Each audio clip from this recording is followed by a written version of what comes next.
Olá, está começando pela TV Mackenzie mais um Café Pensamento, o programa para aqueles que não têm medo de debate. Hoje nós temos aqui a presença da professora Mariana Sabino, que é professora universitária, bem como cerimonialista, que aliás é que nós vamos discutir essa questão das cerimônias, dos eventos, de casamento, como é que se dá isso na nossa era. É só uma curiosidade também, a professora Sabino foi nossa aluna aqui no Mackenzie, ou seja, mackenzista, bem como está agora fazendo mestrado no nosso programa de pós-graduação na área de Educação, Arte, História da Cultura. Professora, obrigado por ter aceito o nosso convite. E eu vou já começando a minha pergunta a respeito o que é um cerimonialista para o nosso público, né? Que para mim não fica muito claro o que é um cerimonialista. É um novo profissional do mercado, desde 2010 já está... Mercado de eventos, claro. Dentro está regulamentado já desde 2010, os atuantes em cerimonial público, social ou corporativo, eles hoje se denominam cerimonialistas quando eles estudam as formalidades dos eventos. Então, por exemplo, na presença de uma autoridade de governo, seja ele federal, estadual, municipal, uma autoridade ou uma personalidade de um mercado em específico, na presença dessa pessoa num evento, nós temos toda uma formalidade neste evento. Então, muitas vezes o hino nacional tem que ser tocado, a bandeira tem que ser hasteada, nós temos toda uma composição de mesa de honra, discursos oficiais. Então, o que antigamente se fazia através de um cerimonial em secretariado executivo, hoje ele é trabalhado por um profissional que estuda no dia a dia dele, dentro de uma empresa, dentro de um órgão público, ou mesmo num trabalho até que é diretamente com uma pessoa física, né, que vai receber uma autoridade, uma personalidade até na sua casa, ele estuda como vamos recebê-la da maneira adequada. Pode até ser o que temos no Brasil hoje, muito a presença de personalidades estrangeiras. Então, vamos estudar a cultura dessa pessoa, o que ele faz aqui, como recebê-lo da maneira adequada. Mariana, a gente tem discutido muito a questão dos novos formatos de cerimônia de casamento. Continua ainda sendo muito tradicional a forma como se dá a preparação de um casamento, ou isso mudou? Quais são as novas concepções de cerimoniais para casamento? Isso é uma questão muito interessante hoje, porque além do fato de termos o ritual que se mantém em algumas religiões, em algumas celebrações que são dentro da religião da pessoa, por exemplo, que vai casar, ela escolhe ali alguns símbolos tradicionais, como o uso da grinalda, do véu, do branco no vestido. Ao mesmo tempo, nós temos também escolhas, hoje até influenciadas aí por outras culturas, de novos rituais. Então, por exemplo, hoje no Brasil, nós temos o cerimonial celta, que é o casamento celta no Brasil. É um estilo diferenciado de cerimônia, onde você tem a oportunidade de receber seus convidados da mesma forma que você receberia num templo, só que você vai trabalhar ali outros símbolos do nosso cotidiano, como, por exemplo, os elementos, o ar, o fogo, a terra, simbolizados através de algum material, algum elemento que aquele casal se sente representado. Então, é bem diferente esse dia a dia que nós temos aí de discussões. Hoje nós temos a figura do celebrante, também, que não é diretamente um celebrante religioso, ele se denomina no mercado celebrante ecumênico, onde ele vai trabalhar esses diferentes rituais e também a oportunidade de uma bênção que não seja com o cunho religioso, mas sim uma bênção daquela união. Professora, mas isso não é muito estranho? Que se eu não tenho mais a figura, né, nesse caso da religiosidade, como que esse casal vai receber a bênção? Porque a bênção é um conceito religioso, né? Como então ele vai receber a bênção de alguém que não é religioso? Por que eu estou falando disso? Estou falando disso que me parece que já adentramos, por assim dizer, em uma área que a gente muitas das vezes se utiliza, que ou de uma era que nós denominamos na nossa contemporaneidade de uma pós-modernidade, né? A pós-modernidade compreendida como tendo uma abertura de possibilidades significativas onde não tem mais um eixo, né? Um eixo significativo próprio. Então, nesse caso aí, nós entraríamos na questão religiosa. Então, eu te pergunto, como é que é isso? Não é, para mim, é um tanto quanto que estranho. Quem vai receber a bênção de um não religioso? Né? Como é que é isso? Hoje, até pela questão do gênero, nós temos aí a escolha, né, por casamentos que muitas vezes não seriam aceitos diretamente por um determinado celebrante religioso, né? Algumas congregações já estão recebendo hoje, acolhendo esses novos casais. Mas, como no início, vamos dizer, nos últimos 10 anos, isso ainda não era muito oficialmente comum, essa bênção começou a ser solicitada por pessoas, digamos, que trazem boas palavras, que podem trazer a você uma sensação de bênção. Não é, a palavra bênção, ela ainda é utilizada, mas muitas vezes por um amigo nós temos um abraço que nos acolhe e nós nos sentimos abençoados na união.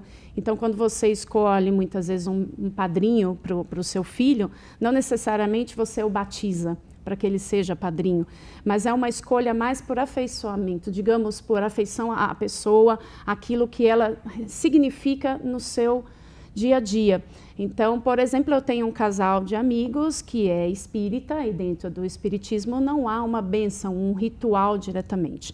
Mas você tem amigos dentro do centro que você frequenta, no caso esse casal tinha um amigo que é celebrante de casamento, é um jornalista que hoje trabalha como celebrante. Por quê? Porque ele é uma pessoa que tem boas palavras para dizer, que traz um sentimento para todos que estão naquele ambiente, de acolhimento com o cosmos, digamos, com energias, com novos significados que hoje essa união traz. Então, na verdade, ou seja, são algumas mensagens, né? Por que eu estou falando isso? Estou falando isso porque justamente me parece que acaba havendo um certo mix de novos mixes comportamentais. Sim. Em que as pessoas elas falam de bênção, mas não é bênção, é só uma mensagem. E eu gostaria, nós já conversamos sobre isso em outros momentos, a respeito dentro desse viés, desse mix de como está sendo, desse mix de novos significados do casamento, que é tipo, alguém quer um casamento que misture coisas do Oriente com batucada brasileira. Como é que é isso? Me parece que muitas das vezes se tornou algo muito... eu vou até usar aqui um termo coloquial, né, meio sem pé nem cabeça. Como é que é isso? Até é interessante porque o estudo que eu hoje estou fazendo aqui na universidade, no programa de mestrado, é justamente sobre a singularidade dessas cerimônias. Porque justamente, se o meu noivo ele vem de uma cultura oriental, né? E eu não tenho diretamente um apreço por alguma religião, mas eu gosto de determinadas, vamos até usar o termo modismo, né? Coisas que estão aí que eu acho bonito, que eu acho que tem a ver com o meu dia a dia, eu vou juntar ali o gosto dele pela comida oriental, por muitas vezes até uma gravata diferenciada. Hoje tem noivos que vão a uma cerimônia de terno e tênis, né, que é bem bonitinho, é diferente. Hoje tem a noiva pode já ter um filho e ela, de repente, o filho dela entra no carrinho, como o da minha e pajem, né, ele entra num carrinho guiado pela avó, que pode ser também a dama de honra. São casamentos hoje considerados mistos, quando você tem duas culturas diferentes ou duas religiões diferentes. Até a Igreja Católica, na década de 80, determinou que um casamento misto era um casamento de um não cristão ou não católico, digamos. Isso depois gerou para não cristão com uma pessoa que é cristã. E hoje você tem o misto também para culturas diferentes, que é o que nós hoje estamos denominando como cerimônias mistas. Então, dentro dessas cerimônias mistas, há esse caminho também de buscar uma singularidade. Então, já que eu não tenho que seguir um ritual específico de uma religião ou de uma determinada cultura, por que não trazer isso para a nossa individualidade, para o que a gente, como casal, hoje vai formar? E é muito interessante quando o celebrante, em trabalho comum com o cerimonialista, então, por exemplo, o cerimonialista vai estudar os rituais e vai ver até que ponto isso não fere a cultura ou a religião da família também, que é uma coisa que está sendo uma linha ali muito complicada, porque muitas vezes os noivos não pensam na cultura da família, na religião da família, de tudo que está sendo ali proposto, se isso não vai ferir todos os envolvidos. Porque me parece que há um perigo de se cair em uma banalização, né? Sim, né? Como é concordo. que você, né? Parece que acaba caindo, porque muitas das vezes pode chegar alguém que quer, eu quero uma cerimônia, sei lá, estilo budista, e a pessoa nem sabe o que é isso. Sim. Não há uma tendência de se banalizar? Sim, recentemente saiu nas redes sociais uma foto de uma noiva que colocou no sapato do noivo, numa surpresa, o SOS, né? Ou seja, ela quis brincar que ele estava em perigo ao escolher o casamento com ela. E isso a família do noivo dela é estrangeira e não entendeu como uma brincadeira, né? E foi tirada essa foto na prévia do casamento, no SOS, e a família ficou preocupada por ele estar em perigo. E é engraçado, porque ao mesmo tempo nós falaríamos, mas como não perceberam que era uma brincadeira? Mas então foi bem discutido isso, mais de 15 dias, aí ficou meio viral, né? Essa questão do SOS, do cuidado, ainda dá tempo de desistir. Isso, para quem está criando esse cenário, é até uma brincadeira, mas pode realmente, professores, ferir essa questão, né? Realmente, o cerimonialista está aí, é um profissional que justamente hoje, dentro da área social, é o cerimonialista social, ele trabalha junto ao organizador de casamento, quando ele não é o próprio organizador do casamento, nessas questões. Então, vamos sentar, vamos ver como que vai ser esse diálogo com a família para que não fira realmente no dia do evento, apesar de ter na festa uma brincadeira que eu acho que é mais saudável do que na cerimônia. Esse é o perigo que nós temos, porque o momento da celebração, seja ela uma bênção dentro de um templo religioso, ou seja, fora dele, é uma celebração. E toda celebração ela é formal, ela exige ali um respeito tanto dos convidados quanto de quem está ali recebendo aquele momento. Quando vai para a festa, aí já é gravata na testa, já a brincadeira. Claro. Então, tem que ter essa distinção. O problema é que eles estão levando isso para a cerimônia também. Professora, eu queria falar um pouco mais desse mercado de eventos, né, numa era que a gente está dizendo aqui no Brasil atualmente em crise, mas me parece que tem crescido muito. Mas eu gostaria de conversar isso e dessa relação dos eventos com a cultura. Bem, isso no próximo bloco, e você continue conosco aqui no Café Pensamento.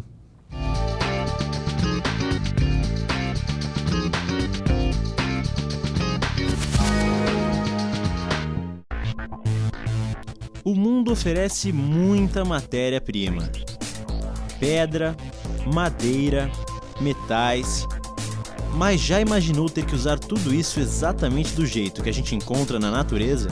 Felizmente, o ser humano aprendeu a manipular os elementos que precisa para atender às suas necessidades. Com isso, ele criou novos materiais, como ligas metálicas, plástico, e aprendeu a aprimorá-los, deixando-os mais resistentes ou econômicos.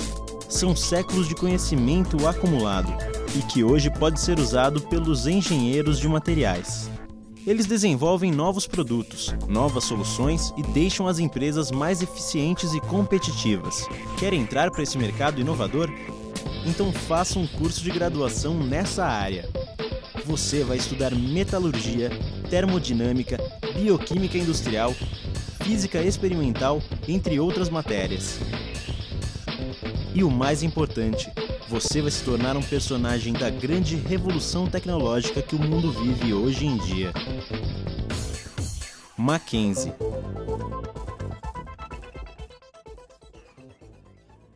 Universidade Presbiteriana Mackenzie, excelência que forma gerações.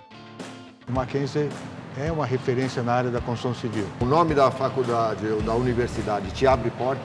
Acabei vindo para o Mackenzie muito pela geração da minha família, não só meu pai como meu tio, mas minha prima também. É muito importante você estar preparado para o mundo e o Mackenzie te oferece isso da melhor maneira possível. Vestibular 2017. Inscreva-se e comece a sua história.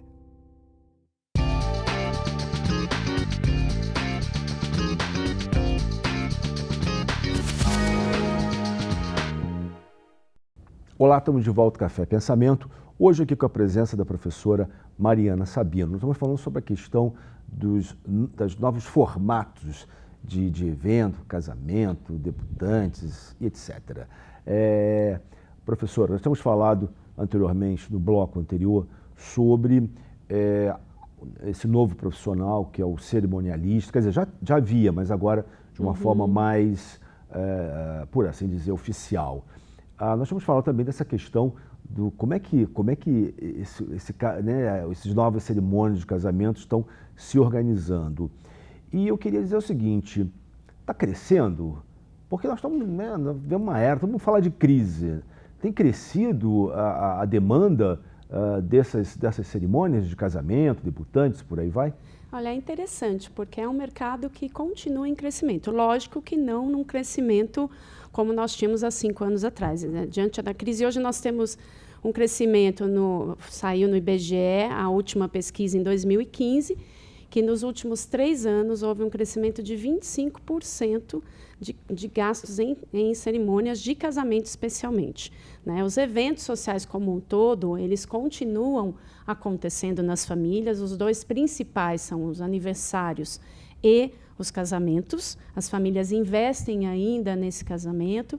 Então, digamos que é um mercado onde os fornecedores estão mantendo os preços para não sofrer com a crise. Então, de certa forma, não há uma rentabilidade para cada empresa, mas, ao mesmo tempo, nós temos mais profissionais especializados trabalhando na área e, dentro do que for possível para aquele casal, para aqueles noivos, está sendo vendido.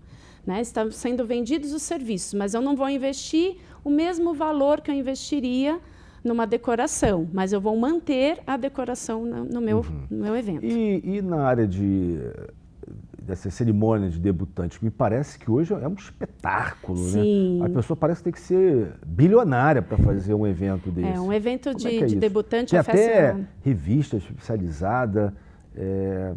Como é que é isso, professora? O sonho de princesa e o sonho também da família de realizar, muitas vezes, o que a mãe não pôde ter. Na década de 80 e 90, foi uma festa que raramente a família fazia, né? Não tinha mais aquela vontade até da própria adolescente. Me parece que era uma coisa meio old fashion, né? Meio ultrapassada, né? Era. E que atualmente a impressão que me dá é que voltou com tudo, né? Sim, nós temos uma espetacularização desse evento. Eu acho que a ideia é essa, né? Do espetáculo, né? Sim, sim. É o momento em que a adolescente, porque o princípio da festa debutante é você se apresentar para a sociedade. Então, digamos que ela está se apresentando para a sociedade, mas também se colocando numa identidade. Então, nós temos hoje festas de debutante que são o estilo princesa, com o sapato de cristal, que hoje nós temos algumas marcas no mercado que produzem essas sandálias, esse sapato de cristal, é bem interessante. Nós temos a carruagem, mas nós também temos, no universo aí bem contemporâneo, pessoas que decidem fazer a festa numa identidade. Então, a minha identidade é de surfista, eu vou fazer a minha festa toda com uma temática do mar, da praia, né, com roupas até feitas aí, produzidas nesse estilo de praia. Então, o sonho da debutante em se apresentar como uma identidade aí para a sociedade se permanece. Não tem mais o que tinha do príncipe, eu tenho a valsa para o meu príncipe, mas, ao mesmo tempo, aí vem uma escola de princesas que tem há 5 anos no mercado, aí aparecida em alguns estados aqui na região sudeste, principalmente nós temos aí algumas escolas que já estão trabalhando esse perfil. Só para entender, então, se eu entendi, há dentro dessa linha de raciocínio, que ainda há esse sonho da menina como princesa, e tem algumas escolas, né, acho que é escolas Escola de princesa. de princesa. Se eu não estou enganado, isso começou, eu acho que em Belo Horizonte. Sim. Onde eu quero chegar não está se criando uma concepção que eu diria, não sei se conservadora, mas ainda de um padrão do feminino que me parece que não cabe mais. Como é que você vê essa concepção de um feminino que, sabe, já faz décadas que a mulher trabalha, que a mulher ela compõe tete a tete, quer dizer, par e passos com o marido na contribuição dos afazeres domésticos, da contribuição financeira. Se a gente for ver algumas estatísticas, boa parte das mulheres é a cabeça da família. Muitas das vezes as mulheres estão sozinhas criando seus filhos. Não me parece que é uma concepção um tanto quanto que deslocada para a era que nós vivemos? Sim, é interessante porque o nome Escola de Princesas nos remete à princesa que era aí dentro desse universo de um feminino diferenciado do passado. Hoje nós temos na Escola de Princesa, apesar do nome, o princípio da princesa... Esse nome me parece um pouco infeliz, não? Mas o conceito que eles hoje vendem é da mulher independente. Então, a princesa ela vai aprender na formação dela, são meninas que vão para essa escola, que não é uma escola como se tinha antes, a escola dentro do colégio de freiras, em que você passava o dia, além de aprender as matérias, você tinha ali aula de culinária, de costura. Essa é uma escola que a gente considera uma escola livre. Ela acontece complementar ao cotidiano daquela criança, então ela passa algumas horas da semana dela em atividades que são da escolha dela. Então, ela pode tanto ir para a atividade da culinária, das atividades domésticas, como receber em casa, como ela pode também optar pela área artística, mas o que eles trabalham justamente é a independência dessa princesa. É uma princesa moderna, é uma princesa até, digamos, contemporânea, né? Que ela é independente do príncipe. Eu sou princesa e vou me tornar uma rainha independente de ter um rei ou um príncipe ao meu lado.